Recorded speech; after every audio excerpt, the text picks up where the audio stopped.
नमस्ते छात्रों। आज हम कर्मानंद आर्य द्वारा लिखित हमारे पाठ्यक्रम में रखी सपना इस कविता के सारांश को और उसके संक्षेप में उद्देश्य को इस वीडियो के माध्यम से देखने वाले हैं। इस कविता का सारांश आपके सामने रखने से पहले कर्मानंद आर्य का संक्षेप में परिचय हम पहले देखेंगे। आप देखते होंगे कि कर्मानंद सहदेव जी आर्य नई उमंग और नए जोश के लेखक तथा कवि के रूप में जाने जाते हैं। दलित स्वर को नापने का काम भी आपने किया है। पिता श्री सहदेव राज आर्य और माता श्रीमती सगुना देवी की इच्छा से ही आपने एमए हिंदी और बाद में पीएचडी जो हिंदी गुरुकुल कांगड़ी विश्वविद्यालय हरिद्वार से प्राप्त की है। वर्तमान में दक्षिण बिहार केंद्रीय विश्वविद्यालय गया में सहायक प्राध्यापक के रूप में आप कार्यरत हैं। आपकी जो रचनाएं हैं उन रचनाओं के बारे में अगर हम देखना चाहें तो अयोध्या और मगहर के बीच, उसके साथ ही साथ डरी हुई चिड़िया का मुकदमा, ये आपके काव्य संग्रह प्रकाशित हो चुके हैं। तो अस्मिता मूलक साहित्य का सौंदर्य शास्त्र, ये आपका आलोचना ग्रंथ भी प्रकाशित हो चुका है। कविता बिहार प्रतिनिधि दलित स्वर आपका काव्य संकलन भी प्रकाशित हो चुका है। कविता एवं आलोचना लेखन के लिए आपको भारतीय जन लेखक संघ द्वारा सम्मानित भी किया गया है। तो बहुत संक्षेप में हम इनका परिचय, आपका परिचय यहां पर दिया जा सकता है। हिंदी कविता आरंभ से ही निरंतर परिवर्तनशील विचारों की संवाहक कविता रह चुकी है। वर्तमान समय में हिंदी कविता को सदियों से उपेक्षित और हाशिए पर रखे समुदायों ने अपनी विशिष्ट जीवनानुभूति को अभिव्यक्त कर समृद्ध करने का काम किया है। सदियों से साहित्य एवं जीवन प्रवाह के हाशिए पर रखे हुए समुदाय का प्रत्येक रचनाकार शोषण मुक्त और समतामूलक समाज निर्माण करने की अपेक्षा करता है। तो कविता हो या अन्य कोई भी रचना जो साहित्य के द्वारा निर्मित की जाती है, उसका मुख्य उद्देश्य क्या होता है? तो समाज शोषण मुक्त हो और समतामूलक समाज की निर्मित हो। संविधान में तो ये मूल्य बता ही गया है और संविधानानुरूप समाज निर्माण करने का कार्य साहित्य अनेक विधाओं के द्वारा करता हुआ हमें दिखाई देता है। समतामूलक समाज का सपना देखने वाले हिंदी कवियों में अगर हम किनका सर्वाधिक महत्वपूर्ण उल्लेख कर सकते हैं तो उनमें कर्मानंद आर्य जी का उल्लेख भी हमें यहाँ पर करना जरूरी है या करना ही होगा। उनकी जो पाठ्यक्रम में रखी गई कविता है वह है सपना। और इस कविता के द्वारा कवि क्या कहना चाहता है, कविता की पंक्तियां पढ़ते हुए उसका अगर अर्थ हम देखते रहेंगे तो निश्चित रूप से कवि क्या कहना चाहता है ये हम यहाँ देख सकते हैं। कवि कहता है, मेरा एक सपना है। क्या कहता है कवि? मेरा एक सपना है, एक दिन हर एक घाटी ऊंची हो जाएगी और हर एक पहाड़ नीचा हो जाएगा। मतलब समतल स्थिति निर्माण हो जाएगी। समाज व्यवस्था में कई लोग इतने अमीर है कि उनके पास रखने के लिए पैसा नहीं है और पैसा रखने के लिए जगह नहीं है, और दूसरी तरफ ऐसे भी कई मूल निवासी आदिवासी लोग हैं जिनको खाने के लिए पैसा न होने के कारण विटामिन वाला अनाज या अन्न भी नहीं मिलता। इस विषमता को ही समता तक लाने का, समतल स्थिति पर लाने का प्रयास या उसी प्रकार का सपना कवि देखता है। इसलिए वो कहता है कि हर एक घाटी ऊंची हो जाएगी और हर एक पहाड़ नीचा हो जाएगा। देखिएगा कि पहाड़ी बहुत ही एक तरफ ऊंची है और दूसरी तरफ घाटी बहुत ही नीचे है। तो घाटी को थोड़ा ऊपर आना है और ये जो पहाड़ी है, पहाड़ी को थोड़ा नीचे आना है और दोनों को समतल बनना है। और यही एक समाज व्यवस्था के बारे में कहते हुए इस प्रकार का विचार यहाँ पर वो करते हैं। बेढंगे स्थान सपाट हो जाएंगे, टेढ़े मेढ़े रास्ते अख्तियार कर लेंगे सीधापन। क्या कहते हैं? बेढंगे स्थान सपाट हो जाएंगे। बेढंगे स्थान का मतलब समतल जो स्थान नहीं है, कहीं ऊंचाई है तो कहीं बहुत ही नीचे नीचाई है। ऐसे जो बेढंगे, एक ढंग के स्थान नहीं है, तो ऐसे बेढंगे स्थान समतल हो जाएंगे, एक ही स्थिति में आ जाएंगे, ये उनका सपना है, सपाट हो जाएंगे, इस प्रकार का सपना कवि इस समाज व्यवस्था में देखना चाहता है। टेढ़े मेढ़े जो रास्ते हैं, वो टेढ़े मेढ़े रास्ते टेढ़े मेढ़े न रहते हुए वो रास्ते सीधे बन जाएंगे, क्योंकि टेढ़े मेढ़े रास्ते से चलना चलने वालों के लिए बहुत मुश्किल होता है। तो सीधा रास्ता जब आदमी को मिलता है तो चलना भी आसान होता है, चलना ही नहीं तो उससे हम जलद गति से भाग भी सकते हैं। समाज व्यवस्था में इस प्रकार से कई लोगों के लिए टेढ़े रास्ते नापते हुए जीवन क्रमण करना पड़ता है, और कई लोगों के लिए तो हाईवेज बने हुए यानी दिखाई देते हैं। तो ऐसा नहीं होना चाहिए। उनका कहना ऐसा है कि जो टेढ़े मेढ़े रास्ते हैं उन रास्तों में क्या आना चाहिए, सीधापन आने का सपना यहाँ पर कवि देखता हुआ नजर आता है। मुझे आशा ही नहीं पूर्ण विश्वास है, एक दिन सूरज पश्चिम से उगेगा। कवि आशावादी है, पॉजिटिव थिंकिंग वाला है, यानी पॉजिटिव एटीट्यूड रखने वाले है, सकारात्मक विचार करने वाला कवि है। कवि कहता है मुझे केवल आशा ही नहीं तो पूरा विश्वास है। कौन सा विश्वास है? कि एक न एक दिन पूरब से निकलने वाला सूरज पश्चिम से निकलेगा। मतलब बदलाव निश्चित रूप से समाज व्यवस्था में आएगा। जो गरीब है वो गरीब के गरीब नहीं रहेंगे, एक दिन वो भी अमीर बन जाएंगे। जो बहुत अमीर है वो भी थोड़े से नीचे आ जाएंगे, और संविधान को जो समता, चाहे वो राजनीति के क्षेत्र में हो, चाहे सत्ता के क्षेत्र में हो, चाहे अर्थव्यवस्था के आर्थिक स्थिति के बारे में समता हो, तो ये निश्चित रूप से इस प्रकार का परिवर्तन का सपना यहाँ पर कवि देखता हुआ हमें दिखाई देता है। कवि आगे कहता है कि उस रोज परंपराएं टूटेंगी, निराशा के पर्वतों से उतरेगी बर्फ। हमारे यहाँ पर जो परंपराएं हैं कि ये परंपराएं कई बार इंसान को इंसान का दर्जा न देते हुए कई लोगों को बहुत सारे अधिकार धर्म के क्षेत्र में भी हमें दिखाई देते हैं, और उसे हम परंपराएं कहने लगते हैं। कई गलत परंपराएं हमारे समाज व्यवस्था में हैं जो इंसान को इंसान का दर्जा नहीं दे रही है।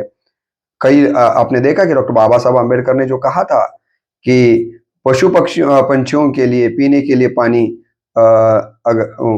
उपलब्ध है, लेकिन इंसान अगर उस पानी को छूता है तो उसके लिए बंदी एक जमाने में थी। तो ऐसी जो परंपराएं हैं, मनुष्य को मनुष्य के दृष्टि से जो मनुष्य की ओर देखना चाहिए, मनुष्य को मनुष्य के दृष्टि से न देखते हुए कई लोगों को जो परंपरा के नाम पर समाज व्यवस्था से उपेक्षित किया जाता है, बाहर रखा जाता है, तो ऐसी परंपराएं एक न दिन निश्चित रूप से टूटेंगी और निराशा के पर्वतों से उतरेगी बर्फ। कलह और कोलाहल जेल जाएंगे। ये निराशा जो है मनुष्य के जीवन में, तो ये निराशा का जो पर्वत खड़े हैं, कई लोगों के जीवन में इतनी ज्यादा निराशा है कि निराशा के पर्वत ही खड़े हैं। इतनी बड़ी बड़ी निराशा कई लोगों के जीवन में है। तो ये निराशा के पर्वतों से क्या बहेगी? बर्फ निकलेगी। मतलब ये निराशा धीरे धीरे कम हो जाएगी और निराशा की जगह जीने की आशा, जिजीविषा निर्माण होगी। यह सपना यहाँ पर कवि देखता हुआ हमें दिखाई देता है। कवि कहता है कि समाज व्यवस्था में जो एक कलह चल रहा है, कोलाहल चल रहा है, जिसके कारण समाज व्यवस्था में जो शांतता प्रस्थापित होनी चाहिए वो हमें दिखाई नहीं दे रही है। तो ऐसा जो कलह और कोलाहल समाज व्यवस्था में आज हम देख रहे हैं, इसे एक न एक दिन जेल भेज दिया जाएगा। मतलब कलह को हम समाप्त कर देंगे, कोलाहल भी समाप्त हो जाएगा और समाज व्यवस्था में एक प्रकार की शांति हमें दिखाई देगी। और यह सपना कवि सकारात्मक दृष्टि से देखता हुआ हमें दिखाई देता है। और हर तरफ सिर्फ एक ही बात होगी, न्याय और बंधुता। हर जगह पर क्या दिखाई देगा? न्याय दिखाई देगा, बंधुता दिखाई देगी, जो हमें संविधान में आपको मालूम है प्रियम्बल में इस प्रकार की अपेक्षा संविधानकर्ताओं ने व्यक्त की है और हम उसी के अनुरूप समाज की निर्मित करना चाहते हैं। और समाज में न्याय तभी प्राप्त होगा जब यहाँ पर उसके साथ साथ बंधुता तब निर्माण होगी जब इसी प्रकार की निराशा समाप्त होगी, इसी प्रकार की ऊंचाई नीचाई के जो यहाँ पर खाइयां पर्वत खड़े हैं वो समतल बन जाएंगे। तभी समाज व्यवस्था में किसी पर अन्याय नहीं होगा और सभी की ओर समता की दृष्टि से, बंधुता की दृष्टि से देखा जाएगा। एक तरफ हम प्रतिज्ञा में सारे भारतीय माझे बांधव है बंधुता की बात करते हैं और दूसरी तरफ वास्तव में वो बंधुता दिखाई नहीं देती। तो कवि का ये सपना है कि निश्चित रूप से इस समाज व्यवस्था में न्याय भी प्रस्थापित हो जाएगा और बंधुता भी प्रस्थापित हो जाएगी। इस प्रकार का बहुत ही महत्वपूर्ण सपना यहाँ डॉक्टर कर्मानंद आर्य जी इस कविता के द्वारा देख रहे हैं। आगे कवि कहता है कि समानता और संपत्ति पर सबका हक होगा। जैसे कि हमने देखा कि संविधान में चुनाव के समय वोट देने का सभीों को एक ही वोट देने का अधिकार दिया गया है। इस क्षेत्र में हम समानता देखते हैं, लेकिन अन्य क्षेत्रों में वह समानता देखने को नहीं मिलती।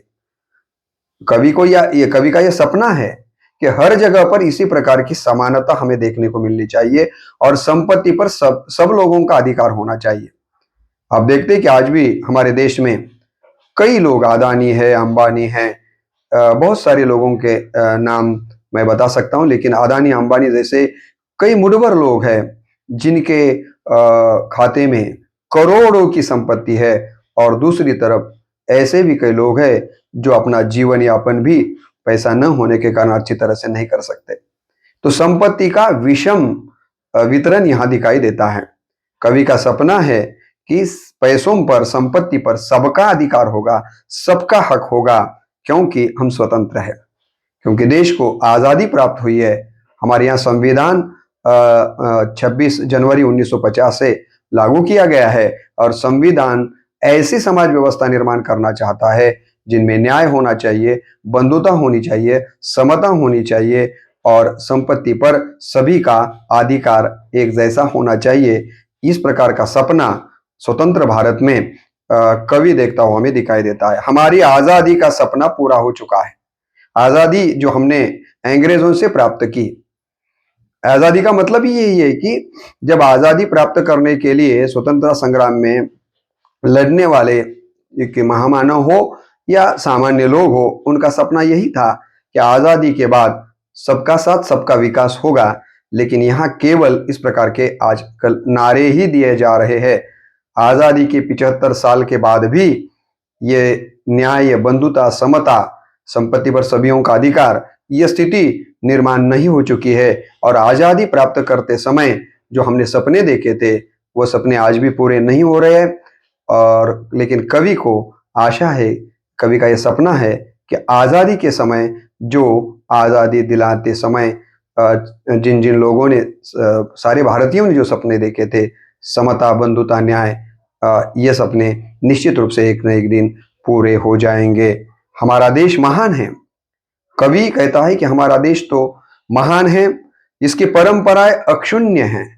परंपराओं के बारे में भी हम अगर कहें तो अक्षुण्य इस प्रकार की परंपरा इस देश की रही है। और अपने भारत के बारे में कहा जाता है कि सारे जहां से अच्छा हिंदोसता हमारा, हम बुलबुले है इसकी, ये गुलिस्तां हमारा, इस प्रकार का गीत हम गाते हैं। तुम्हाला माहिती है कि जो राष्ट्रगीत है, उस राष्ट्रगीत में भी विंध्य, बंग वगैरह सारे कई प्रांतों का उल्लेख उस राष्ट्रगीत में, हम उस राष्ट्रगान में हम गाते हुए नजर आते हैं। तो वो कहते हैं कि हमारी परंपरा एक शून्य है। एक ओर से गुजरात उठेगा, गुजरात प्रांत, दूसरी ओर से महाराष्ट्र भी उठेगा, नागालैंड और सिक्किम की तरफ से आएंगे लोग, गले मिलेंगे, ग्रीट करेंगे एक दूसरे को। यानी इस देश में अनेक प्रकार की भाषाएं बोली जाते हैं, अनेक प्रांत है, अनेक धर्म के लोग रहते हैं। कवि को ऐसा लगता है कि चाहे गुजरात एक अलग प्रांत हो, महाराष्ट्र अलग प्रांत हो, सिक्किम, नागालैंड अलग अलग प्रांत क्यों न हो, लेकिन प्रांत अलग अगर होंगे तो भी ये सारे भारतीय है। इसी कारण सभी लोग इकट्ठा जाएंगे, एक दूसरों के गले लग जाएंगे मतलब प्रांतवाद यहाँ पर नहीं रहेगा, हम भारतीय है, इस प्रकार की मानसिकता हर एक के मन में उत्पन्न होगी, यह सपना यहाँ पर कवि देखते हुए हमें दिखाई देता है। हर शहर आजाद होगा, हर गांव जन गण मन। यहाँ का हर जो शहर है निश्चित रूप से आजाद हो जाएगा, आजादी का जो मतलब है वो समझेगा और उसी अनुरूप उसका चाल चलन होगा शहर का। और सारे गांव जो है हमारे राष्ट्रगान की तरह जन गण मन इसको चरितार्थ में उतारते हुए दिखाई देंगे। ये भी सपना यहाँ पर कवि देखता हुआ हमें दिखाई देता है। आगे क्या कहता है कवि, गले से उठेगी आवाज। कौन सी आवाज उठेगी? हर भारतीय व्यक्ति के गले से जो आवाज उठेगी, कौन सी उठेगी? वंदे मातरम। कोई जय भीम कहेगा, कोई लाल सलाम कहेगा, कोई जोहार कहेगा, कोई चमड़ी के रंग से नहीं पहचाना जाएगा। यहां पर धर्मनिरपेक्ष राष्ट्र के रूप में हमारा संविधान हमारे राष्ट्र को बनाना चाहता है, नहीं, उनकी उद्देशिका में यही कहा गया है। या हर एक धर्म के प्रति श्रद्धा रखने का अपने चार दीवारों के अंदर हर एक को अधिकार है। इसलिए कोई वंदे मातरम तो हर एक को कहना चाहिए, कोई जय भीम कहेगा, कोई लाल सलाम कहेगा, कोई जोहार कहेगा। लेकिन यहाँ अपने अपने धर्म के प्रति या अपने अपने जाति के प्रति थोड़ा सा स्वाभिमान रखा तो भी सबसे श्रेष्ठ मानव जाति है, इसको ही यहाँ पर महत्व दिया जाएगा। वो कहते हैं कि किसी के चमड़ी के रंग से व्यक्ति को पहचाना नहीं जाएगा, कि उसकी पहचान टाइटल नहीं होगी कि ये इसी जाति का, ये इसी धर्म का है, ये इसी प्रांत का, ये इसी भाषा का है। ऐसा लेबल लगाकर, टाइटल लगाकर या चमड़ी के रंग को देखकर किसी को महत्व और किसी को कम महत्व, ऐसा इस देश में नहीं होगा। तो सारे जहां से अच्छा हिंदू, हम भारतीय है, सबके दिलों में एक ही आवाज सुनाई देगी, वंदे मातरम, एक ही आवाज सुनाई देगी कि हम भारतीय है। तो इसी प्रकार की समता इस देश के प्रत्येक व्यक्ति के जीवन में आ जाएगी। इस प्रकार का सपना यहाँ पर कवि इस कविता के द्वारा देखते हुए हमें दिखाई देता है। इसलिए वो कहते हैं कि गली से उठेगी आवाज, वंदे मातरम, जय भीम, लाल सलाम, जोहार। कोई चमड़ी के रंग से नहीं पहचाना जाएगा, किसी की पहचान उसका टाइटल नहीं होगी। बुधिया बस्तर की लाल पहाड़ियों से लाएगा पलाश के फूल, गूंथेगा अलबामा की चोटी। छोटे छोटे लड़के हाथ थामकर संविधान को सैल्यूट करते दिखाई देंगे। या इस देश में पहाड़ी इलाके में रहने वाला हो या महानगर में रहने वाला व्यक्ति हो, वो अपने अपने तरीके से जीवन जरूर जिए, लेकिन जब देश का विचार हमारे सामने आ जाता है तब बाकी की सारी चीजों को हम भूलकर देश को सर्वोपरि मानने वाला हमारा समाज देश प्रेमी बनेगा, राष्ट्र प्रेमी बनेगा।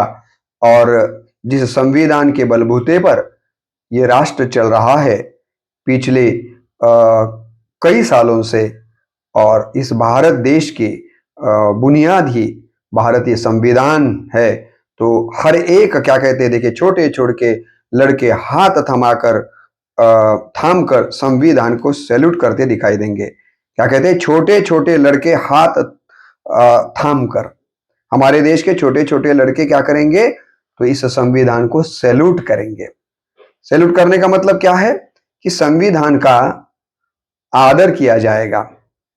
कई बार हमारे यहाँ पर धार्मिक ग्रंथों को या महत्वपूर्ण ग्रंथों को कपड़े में लिपट कर रख दिया जाता है, उस ग्रंथ को कभी पढ़ा नहीं जाता, ग्रंथों में बताए गए विचारों के अनुरूप हम व्यवहार नहीं करते। लेकिन कवि का सपना यह है कि हमारे देश का सबसे महत्वपूर्ण ग्रंथ जो संविधान है, इस संविधान को बचपन से ही उसके मूल्यों का संस्कार हमारे देश के छोटे छोटे बच्चों पर किया जाएगा, नई पीढ़ी पर किया जाएगा, और नई पीढ़ी संविधान को सैल्यूट करेगी, मतलब उसका आदर करेगी, उसे अपने जीवन में उतारने का प्रामाणिकता से प्रयत्न करना। सैल्यूट करने का मतलब होता है आदर भाव उसके प्रति व्यक्त करना। और आदर भाव तभी व्यक्त किया जा सकता है जब उसके मूल्यों को हम समझे, जिनके सामने हम सैल्यूट देते हैं उस व्यक्ति का महत्व हमारे समझ में आता है, इसलिए तो उसको हम सैल्यूट करते हैं।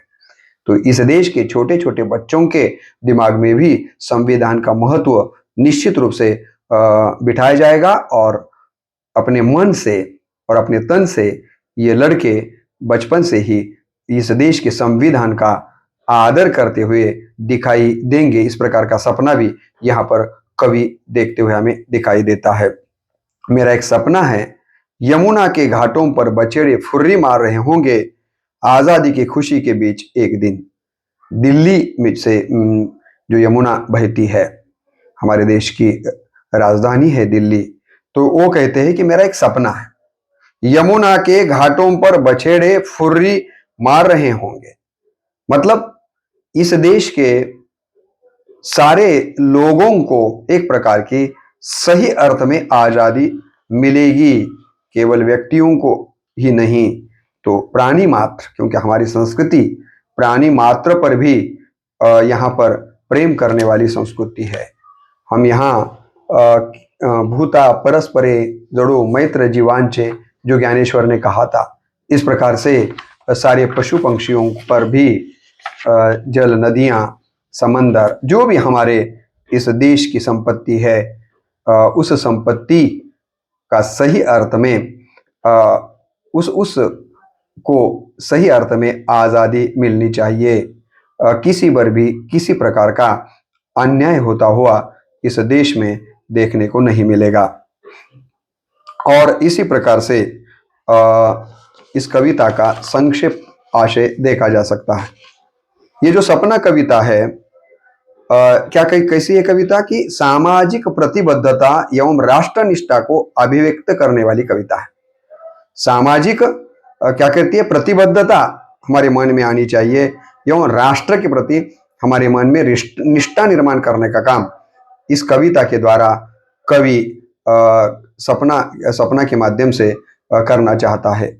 कवि मनुष्य के लिए बेहतर समाज व्यवस्था का सपना देखता है। क्या देखता है वो? कवि मनुष्य के लिए एक बेहतर सपना इस कविता के माध्यम से देखना चाहता है। और यह सपना केवल कोरा सपना न होकर एक संकल्प चित्र है, जो आप सभी युवाओं के सामने और सभी श्रोता हो या पढ़ने वाले पाठक हो, उनके सामने एक संकल्प चित्र इस कविता के द्वारा डॉक्टर कर्मानंद आर्य जी ने रखा। ये भी हमें ध्यान रखना चाहिए। यह संकल्प चित्र देश के नीति निर्धारकों को सुयोग्य दिशा निर्देश देता है। देश को चलाने वाले, नीतियां बनाने वाले जो लोग हैं, उनको किस प्रकार की दिशा को ध्यान में रखकर नीतियां बनानी चाहिए, दिशा दर्शन महत्वपूर्ण होता है। तो यह कविता सपना नीति बनाने वाले लोगों के सामने दिशा निर्देश का काम, होका यंत्र का काम करती हुई हमें यहाँ पर दिखाई देती है।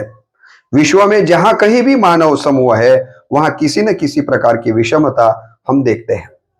जहां जहां विश्व में कहीं पर भी आप जाइए, निश्चित रूप से जहां मानव रहता है वहां किसी न किसी प्रकार की विषमता तो हमें देखने को मिलती है। भारतीय समाज भी इसका अपवाद है क्या? नहीं है। पुरान कालों से अब देखते हैं कि इसी व्यवस्था, इसी समाज, भारतीय समाज व्यवस्था में भी विषमता हमें देखने को मिलती आई है। पिछले कई शतकों से हम इसका अनुभव करते आए हुए हैं। कवि भी किसी भी प्रकार की मानव निर्मित विषमता का प्रखर विरोध करता है। कवि को मानवों के द्वारा जो निर्माण की गई विषमता है वो मान्य नहीं है, और इसका विरोध इस कविता के माध्यम से कवि करता हुआ हमें दिखाई देता है। इसलिए विशेष रूप से सामाजिक, धार्मिक तथा आर्थिक विषमता मुक्त समाज का सपना साकार होते हुए देखना चाहता है। सामाजिक विषमता नहीं होनी चाहिए, आर्थिक विषमता नहीं होनी चाहिए, धार्मिक विषमता नहीं होनी चाहिए। इन तीनों प्रकार की विषमताओं से ये समाज व्यवस्था मुक्त हो जाए और ये तीनों क्षेत्रों में एक प्रकार की समता आ जाए, इस प्रकार का सपना कवि इस कविता के माध्यम से देखता हुआ हमें दिखाई देता है। कवि यह भी जानता है कि यह कार्य सूरज के पश्चिम में उदित होने जैसा है। सूरज का पूर्व को छोड़कर पश्चिम में उदित होना, ये आसान बात है क्या? नहीं है, कठिन काम है। लेकिन हमें आशा तो इस प्रकार की रखनी चाहिए और इसीलिए तो वो कहते हैं कि एक न एक दिन सूरज पश्चिम से उगेगा का मतलब एक न एक दिन निश्चित रूप से परिवर्तन यहाँ पर हो जाएगा। कवि को विश्वास है कि भारतीय संविधान में इस अविश्वसनीय संकल्प को पूरा करने की क्षमता है। मैंने कहा कि ये इस प्रकार का सपना कब पूरा होगा? जब हम संविधान में बताए गए रास्तों के अनुसार चलना प्रामाणिकता से चलना शुरू करेंगे। और कवि को विश्वास है कि हमारा संविधान इतना महत्वपूर्ण है कि इसके कहे अनुसार अगर हम बर्ताव करने लगेंगे तो ये सामाजिक, धार्मिक और आर्थिक समता लाना कोई कठिन काम नहीं है। इस पर भी कवि को निश्चित रूप से विश्वास है। कवि एक ऐसा बलशाली भारत का सपना देखता है जिसमें किसी प्रकार का भेदभाव, वाद विवाद तथा मत भिन्नता न हो। भारत में सुसंवाद से सुव्यवस्था और सुशासन की कल्पना वो करता है। कवि अपने आशावादी होने का परिचय देता है। संकुचित अस्मिता के स्थान पर राष्ट्रीय अस्मिता का सपना वो देखता है कि हमें भाषा के, जाति के, धर्म के, लेकिन प्रांत की इस संकुचित अस्मिता से बाहर आना चाहिए और राष्ट्र देवो भव इसी प्रकार का विशाल विचार, इतना ही नहीं तो विश्व देवो भव, वसुदेव कुटुंबकम, हमारे यहाँ पर कहा गया इस प्रकार का विचार हमें करना चाहिए। ये आशा कवि इस सपना कविता में कहता हुआ दिखाई दे रहा है। और राष्ट्रीय अस्मिता का भाव प्रत्येक के हृदय में जागृत होने की आशा जगाने वाली ये सच्चे अर्थों में राष्ट्रवादी विचारों की कविता है। समाज तथा राष्ट्र के प्रति आत्मीयता से ओतप्रोत यह कविता वास्तव में अकेले कवि का सपना बनकर नहीं रहना चाहिए, बल्कि देश के प्रत्येक नागरिक का सपना बनना चाहिए। केवल कवि अकेला सपना देख रहा है ऐसा नहीं है, तो ये सपना हमारे देश के प्रत्येक नागरिक का बनना चाहिए। ये आशा यहाँ पर कवि के द्वारा रखी गई है। सपना कविता का प्रत्येक शब्द कवि के सकारात्मक दृष्टि का परिचय देता है। साथ ही सार्वभौम, बलशाली, प्रबुद्ध भारत का निर्माण करने की प्रेरणा यह कविता हमें देते हुए दिखाई देती है।